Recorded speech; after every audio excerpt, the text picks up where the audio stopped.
विद्यार्थी मित्रांनो, आपण फायनल अकाउंट या टॉपिकचे प्रॉब्लेम सोडवत आहोत. आज आपण पान नंबर 34 वरील 5वा प्रॉब्लेम सोडवणार आहोत. मग आधी मी प्रॉब्लेमचं वाचन करत आहे. पहा, Messrs Sudarshan traders is a partnership firm in which Ram and Krishna are partners sharing profits and losses in the ratio of 3:2. या वाक्याचा अर्थ असा आहे की मेसर्स सुदर्शन ट्रेडर्स नावाची एक पार्टनरशिप फर्म आहे. त्या पार्टनरशिप फर्मचे राम आणि कृष्णा हे दोघे पार्टनर्स आहेत आणि त्यांचा प्रॉफिट शेअरिंग रेशो आहे 3:2. म्हणजे त्यांना जो नेट प्रॉफिट किंवा नेट लॉस होईल ते तो 3:2 या रेशोप्रमाणे वाटून घेतात. आपण पुढे जाऊया. From the following trial balance prepare final account for the year 2018 and 19. या वाक्याचा अर्थ असा आहे की आपल्याला पुढे जे ट्रायल बॅलन्स दिलेला आहे त्या ट्रायल बॅलन्सच्या आधारे प्रिपेअर करा, तयार करा. काय तयार करा तर फायनल अकाउंट तयार करा. फायनल अकाउंट हे 2018-19 या वर्षाकरिता तयार करा अशी इन्फॉर्मेशन त्यांनी दिलेली आहे. आपल्याला पुढे ट्रायल बॅलन्स दिसत आहे 31 मार्च 2019 रोजी. ट्रायल बॅलन्स हे वर्षाच्या शेवटच्या दिवशी तयार केले जाते. म्हणजे ही त्यांच्या अकाउंटिंग इयरच्या शेवटच्या दिवसाची तारीख आहे.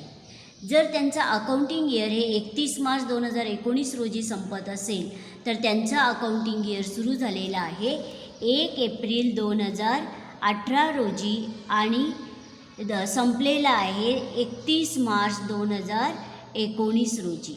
म्हणजे आपण पहिली पायरी पूर्ण केलेली आहे, अकाउंटिंग इयर ओळखलेला आहे.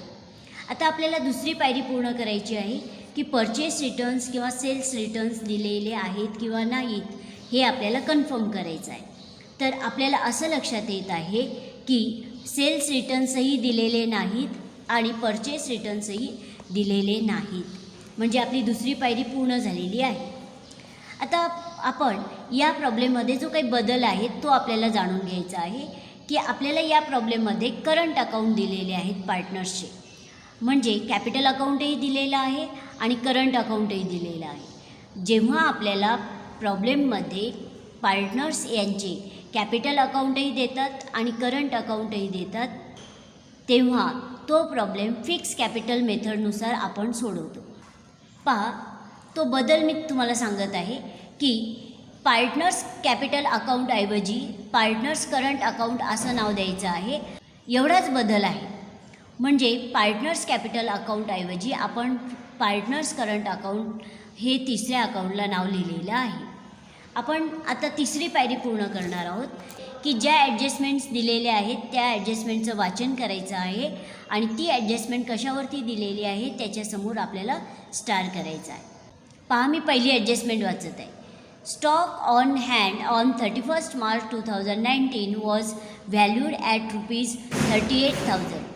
या ॲडजस्टमेंटचा अर्थ असा आहे की 31 मार्च 2019 या दिवशी आपल्याकडे जो मालाचा शिल्लक साठा आहे म्हणजेच न विकला गेलेला माल आहे की ज्याची किंमत ₹38,000 आहे तो क्लोजिंग स्टॉक आहे. आणि क्लोजिंग स्टॉक ही ॲडजस्टमेंट आपल्याला स्वतंत्र सोडवायची असते म्हणून त्याचा स्टार ट्रायल बॅलन्समध्ये कुठेही येणार नाही. पहा, मी दुसरी ॲडजस्टमेंट वाचत आहे. Ram is allow a salary of ₹6,000 and Krishna is allow commission at 3% on net cells.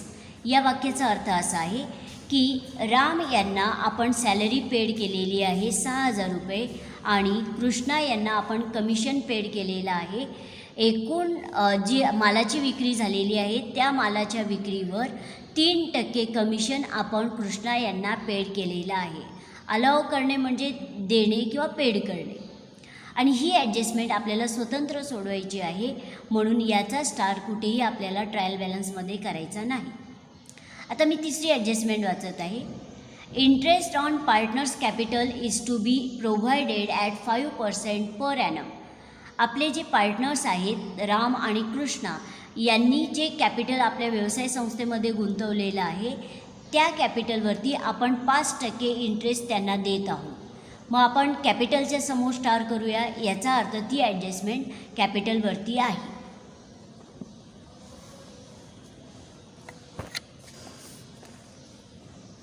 आपल्याला ट्रायल बॅलन्समध्ये कॅपिटल दिलेले आहेत. कॅपिटलच्या समोर मी स्टार करत आहे. राम यांचं कॅपिटल आहे 1,60,000 रुपये, तर कृष्णा यांचं कॅपिटल आहे 80,000 रुपये. आता मी चौथी ॲडजस्टमेंट वाचत आहे. Provide depreciation on plant and machinery at 5% per annum. या ॲडजस्टमेंटचा अर्थ असा आहे की आपल्याकडे जी ॲसेट आहे प्लांट अँड मशिनरी, त्या प्लांट अँड मशिनरीची किंमत 5% कमी झालेली आहे. मग आपण ट्रायल बॅलन्समध्ये जे प्लांट अँड मशिनरी आहेत त्याच्यासमोर स्टार करूया.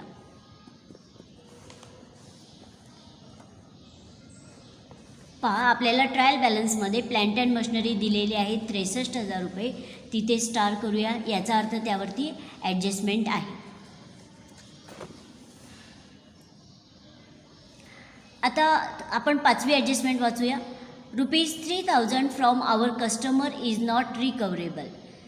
3,000 रुपये हे आपल्या कस्टमर्सकडून म्हणजे ग्राहकांकडून आपण प्राप्त करू शकलो नाही किंवा आपल्याला ते मिळालेले नाहीत. आणि आपले कस्टमर आहेत डेटर्स यांच्याकडून आपण 3,000 रुपये प्राप्त करू शकलो नाही. म्हणजे ते बुडीत कर्ज आहेत, म्हणजेच ते 3,000 रुपये बॅड डेट्स आहेत. म्हणून आपण आपल्या कस्टमर्सकडून 3,000 रुपये प्राप्त होऊ शकले नाहीत. मग हा स्टार येईल डेटर्सच्या समोर. मग आपल्याला ट्रायल बॅलन्समध्ये डेटर्स दिलेले आहेत. डेटर्सच्या समोर आपण स्टार करूया. आता शेवटची ॲडजस्टमेंट मी वाचत आहे 6वी. Prepaid insurance ₹500. प्रीपेड याचा अर्थ होतो आधीच पेड केलेले. म्हणजे आपण विम्याचा हप्ता आधीच पेड केलेला आहे 500 रुपये. आपण इन्शुरन्सच्या समोर स्टार करूया. आणि जेव्हा आपण ही प्रत्यक्षात ॲडजस्टमेंट सोडवणार आहोत तेव्हा त्याचं विश्लेषण मी सांगणारच आहे. मग आपण इन्शुरन्सच्या समोर स्टार करूया. आपल्याला ट्रायल बॅलन्समध्ये इन्शुरन्स दिलेले आहेत 2,500 रुपये. तिथे आपण स्टार करूया.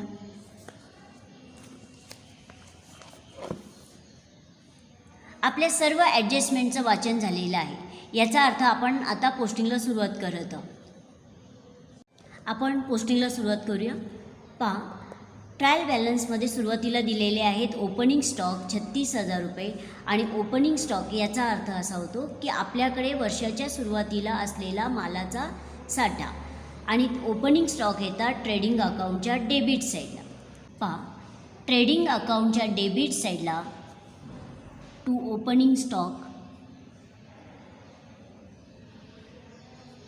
डायरेक्ट आउटर कॉलमला 36,000 रुपये. आपण पुन्हा ट्रायल बॅलन्समध्ये पाहूया.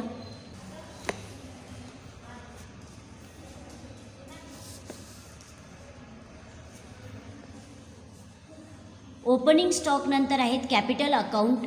राम यांचं कॅपिटल आहे 1,60,000 रुपये आणि कृष्णा यांचं कॅपिटल आहे 80,000 रुपये. जेव्हा आपल्याला प्रॉब्लेममध्ये पार्टनर्स यांचे कॅपिटल अकाउंटही देतात आणि करंट अकाउंटही देतात, तेव्हा तो प्रॉब्लेम आपण फिक्स कॅपिटल मेथडनुसार सोडवत असतो.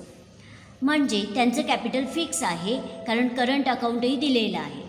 मग त्यांचं जे कॅपिटल आहे ते आपण लॅबिलिटी साईडला घेणार आहोत. पार्टनर्स कॅपिटल अकाउंट, राम यांचं कॅपिटल येईल 1,60,000 रुपये, कृष्णा यांचं कॅपिटल येईल 80,000 रुपये. आधी आपण पोस्टिंग करूया आणि नंतर त्यावरती जी ॲडजस्टमेंट आहे ती सोडूया. बॅलन्स शीटच्या लॅबिलिटी साईडला पार्टनर्स कॅपिटल अकाउंट,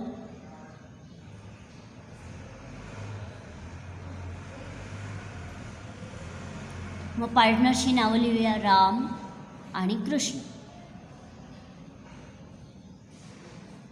राम यांचं कॅपिटल आहे 1,60,000 रुपये आणि कृष्णा यांचं आहे 80,000 रुपये.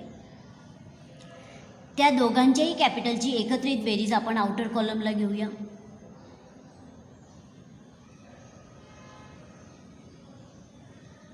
उत्तर आलेलं आहे 2,40,000 रुपये. म्हणजे दोघांचे मिळून कॅपिटल 2,40,000 रुपये आहे. पार्टनर्स कॅपिटल अकाउंटची आपण पोस्टिंग केलेले आहे. आता त्यावरती जी ॲडजस्टमेंट सांगितलेली आहे ती ॲडजस्टमेंट आपण लगेच सोडवणार आहोत. आपल्याला त्यावरती ॲडजस्टमेंट दिलेली आहे तिसरी. ती ॲडजस्टमेंट आधी आपण वाचूया. Interest on partners capital is to be provided at 5% per annum. या ॲडजस्टमेंटचा अर्थ असा आहे की आपले जे पार्टनर्स आहेत राम आणि कृष्णा यांनी जे कॅपिटल आपल्या व्यवसाय संस्थेमध्ये गुंतवलेलं आहे त्या कॅपिटलवरती पार्टनरशिप फर्म म्हणजे आपण त्यांना 5% इंटरेस्ट देत आहोत। आधी आपल्याला गणित करावं लागेल। पहा, राम यांनी आपल्या व्यवसाय संस्थेमध्ये कॅपिटल गुंतवलेले आहेत 1,60,000 रुपये आणि 1,60,000 रुपयांवरती त्यांना 5% इंटरेस्ट पार्टनरशिप फर्म देत आहे। मग 1,60,000 गुणिले 5 भागिले 100 भागाकार गुणाकार केल्यानंतर उत्तर आलेलं आहे 8,000 रुपये। म्हणजे राम यांना 8,000 रुपये इंटरेस्ट मिळणार आहे आणि कृष्णा यांनी आपल्या व्यवसाय संस्थेमध्ये एकूण 80,000 रुपये कॅपिटल गुंतवलेले आहेत, त्यावरती त्यांना 5% इंटरेस्ट मिळणार आहे। म्हणजेच 80,000 गुणिले 5 भागिले 100 असा भागाकार गुणाकार केल्यानंतर उत्तर आलेलं आहे 4,000 रुपये। म्हणजे कृष्णा यांना त्यांनी गुंतवलेल्या कॅपिटलवरती 4,000 रुपये इंटरेस्ट मिळणार आहे। मग आपण गणित तर केलेलं आहे, आता त्याचा इफेक्ट प्रत्येक ॲडजस्टमेंटचे आपल्याला 2 इफेक्ट लिहावे लागतात।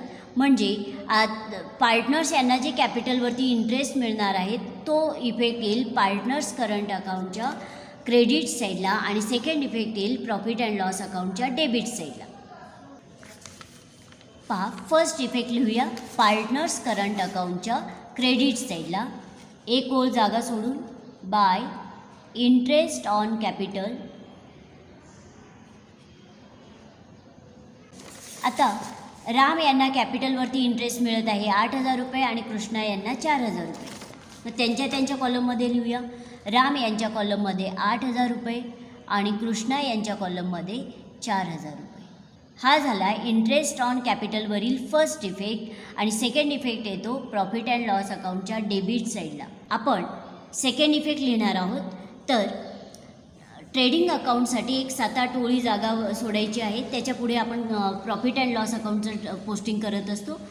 मग interest on capital to interest on capital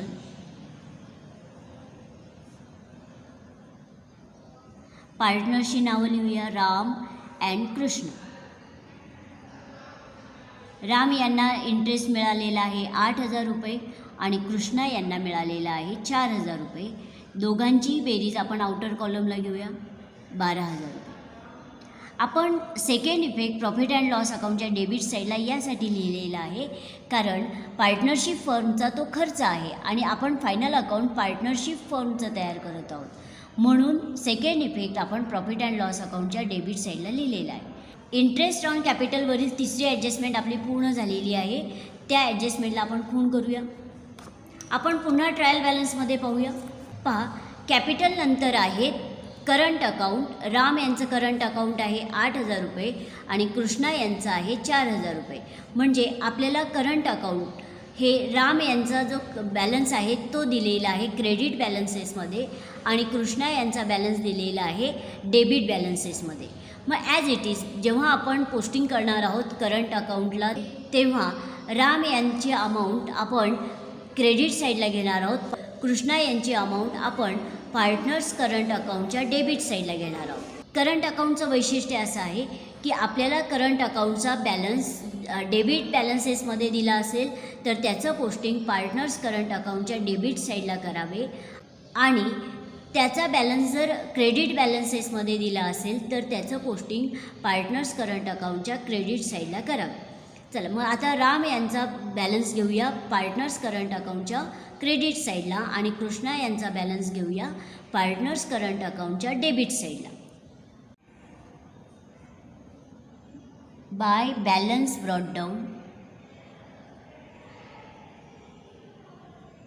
Ram यांच्या कॉलममध्ये 8,000 रुपये आणि त्यावेळेस कृष्णा यांच्या कॉलममध्ये डॅश आणि डेबिट साईडला to balance brought down Ram यांच्या कॉलममध्ये डॅश कृष्णा यांच्या कॉलममध्ये 4,000 रुपये। म्हणजे ट्रायल बॅलन्समध्ये करंट अकाउंटचा बॅलन्स ज्या साईडला असतो त्या साईडला त्याचे पोस्टिंग करा। आता आपण पुन्हा ट्रायल बॅलन्समध्ये पाहूया। करंट अकाउंट नंतर आपल्याला दिसत आहेत परचेसेस 1,00,000 रुपये. याचा अर्थ आपण त्या वर्षी एकूण 1,00,000 रुपयांच्या मालाची खरेदी केलेली आहे. आणि पर्चेसेस येतात ट्रेडिंग अकाउंटच्या डेबिट साईडला. डायरेक्ट आपण आउटर कॉलमला घेऊया, कारण या प्रॉब्लेममध्ये आपल्याला परचेस रिटर्न्स दिलेले नाहीत. ट्रेडिंग अकाउंटच्या डेबिट साईडला टू परचेसेस डायरेक्ट आउटर कॉलमला 1,00,000 रुपये. आपण पुन्हा ट्रायल बॅलन्समध्ये पाहूया. परचेसेस नंतर आहेत सेल्स 2,08,000 रुपये. याचा अर्थ आपण त्या वर्षी एकूण 2,08,000 रुपयांच्या मालाची विक्री केलेली आहे. आणि सेल्स येतात ट्रेडिंग अकाउंटच्या क्रेडिट साईडला. डायरेक्ट आपण आउटर कॉलमला घेऊया, कारण आपल्याला या प्रॉब्लेममध्ये सेल्स रिटर्न्स दिलेले नाहीत. ट्रेडिंग अकाउंटच्या क्रेडिट साईडला बाय सेल्स 2,08,000 रुपये आउटर कॉलमला. आपण पुन्हा ट्रायल बॅलन्समध्ये पाहूया. सेल्स नंतर आहेत सन्ड्री डेटर्स 1,73,500 रुपये. याचा अर्थ आपल्या ग्राहकांकडून आपल्याला येणं आहे 1,73,500 रुपये. आणि सन्ड्री डेटर्स ही ॲसेट आहे, म्हणून त्याचं पोस्टिंग आपण ॲसेट साईडला करणार आहोत, पण इनर कॉलमला, कारण त्याच्यासमोर स्टार आहे. आधी आपण पोस्टिंग करूया. बॅलन्स शीटच्या ॲसेट साईडला सन्ड्री डेटर्स, इनर कॉलमला 1,73,500 रुपये. याचा अर्थ आपल्या ग्राहकांकडून एकूण येणं आहे 1,73,500 रुपये. ते आपण इनर कॉलमला यासाठी लिहिलेले आहेत, कारण त्याच्यासमोर स्टार आहे. याचा अर्थ त्यावरती ॲडजस्टमेंट आहे. आपण लगेच पाहूया बरं त्यावरती कोणती ॲडजस्टमेंट आहे. तर ॲडजस्टमेंट आहेत 5वी, ₹3,000 from our customer is not recoverable. की 3,000 रुपये आपण आपल्या कस्टमर्सकडून म्हणजेच ग्राहकांकडून प्राप्त करू शकलो नाही. म्हणजे ते आपल्याला प्राप्त झाले नाहीत, मिळाले नाहीत, म्हणजे ते बुडीत कर्ज आहेत. आणि कस्टमर्स म्हणजेच डेटर्स यांच्याकडून आपल्याला 3,000 रुपये मिळाले नाहीत, ते बुडीत कर्ज आहेत. म्हणून ते डेटर्समधून लेस करूया आणि सेकंड इफेक्ट लिहूया प्रॉफिट अँड लॉस अकाउंटच्या डेबिट साईडला. लेस बॅड डेब्ट्स, इनर कॉलमला 3,000 रुपये. आपण ते लेस यासाठी करत आहोत की ग्राहकांकडून तेवढे प्राप्त होऊ शकले नाहीत, म्हणून ते आपण 3,000 रुपये एकूण अमाऊंटमधून लेस केली. लेस करून आउटरला लिहूया.